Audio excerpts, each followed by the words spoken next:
আসসালামু আলাইকুম, কেমন আছেন সবাই? এটা আমার প্রথম ভিডিও। আজকে রান্না করছি মাছের ঝোল। প্রথমে রুই মাছগুলো ভেজে নেব। কড়াইতে তেল দিয়ে দিলাম।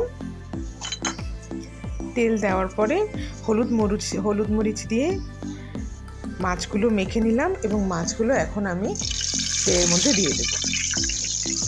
প্রথমে একটা মাছ একটু ঘুরিয়ে নেব যেন আসলে মাছটা লেগে না যায়।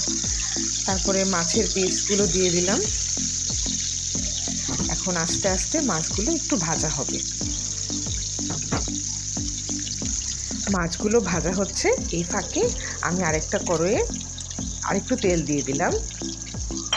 এখন দিব সামান্য একটু লবণ,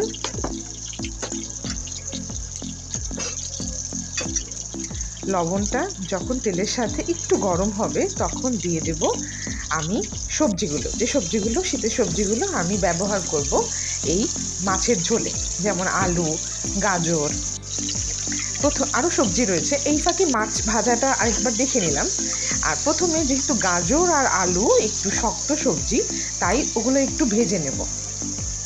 আলু এবং গাজর ভাজা হয়ে গেলে যখন একটু নরম এবং লালচে হয়ে আসবে তখন আমি নরম সবজিগুলো ভেজে নেব।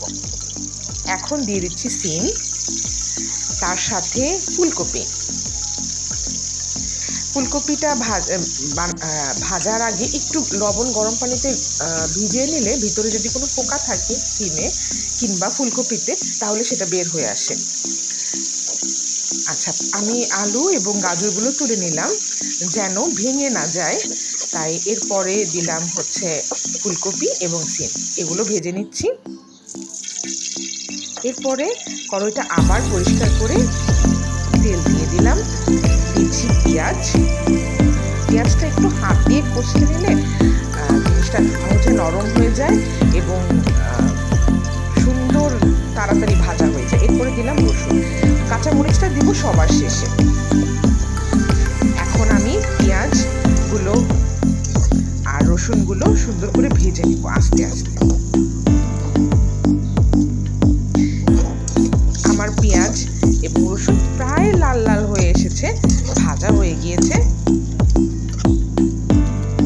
এখন আমি এর মধ্যে দিব আমি যে বাটিতে মাছ গুলিয়েছিলাম সেই বাটিতেই 1 চা চামচ মরিচের গুঁড়ো এবং 1.5 চা চামচের মতো হলুদের গুঁড়ো দিয়েছি। পানিতে গুলিয়ে নিয়ে সেটা আমি তেলের মধ্যে ছেড়ে দিয়েছি।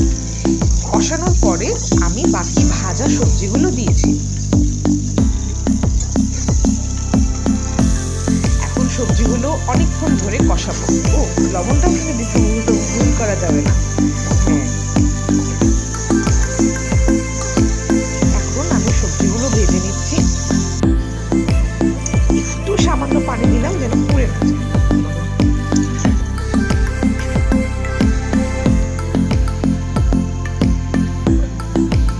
এখন যখন সবজিগুলো বেশ কষানো হয়ে যাবে তখন মাছগুলো উপর দিয়ে দেবো। বেশি নাড়াচাড়া করা যাবে না, ভেঙে যাবে। এরপরে পেঁয়াজের কলি ছোট ছোট করে কেটেছিলাম সেটা উপর থেকে দিয়ে দিলাম যেন সবুজ সবুজ থাকে।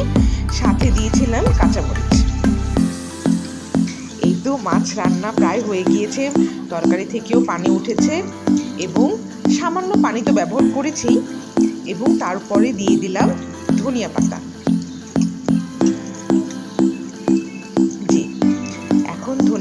এখন মাছগুলো আস্তে আস্তে হালকা করে উল্টে নিচ্ছি। সুন্দর একটা ঘ্রাণ বের হয়েছে,